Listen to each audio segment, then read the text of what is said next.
The authorities have intensified cleanup efforts in Black River, St. Elizabeth following the devastation caused by Hurricane Melissa.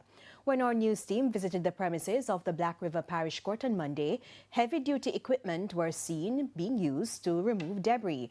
Regional Manager for SPM Waste Management, Sheldon Smith, said individuals would also be working at nights to remove debris from Independence Park, which is being used as a temporary dump. The dump that you see here today is going to our Maysville disposal site.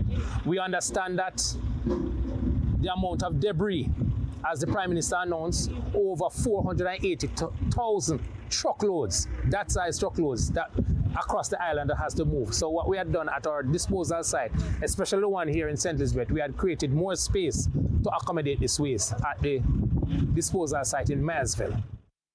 The cleanup project at the parish court is part of preparations to host a fireworks festival in Black River beginning New Year's Eve.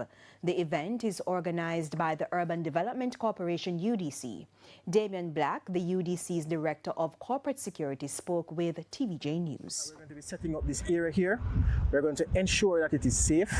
And once we have done all the things, the infrastructure work to make sure that it's safe, we're going to be inviting in the public to come and experience the fireworks festival for the first time here in Black River.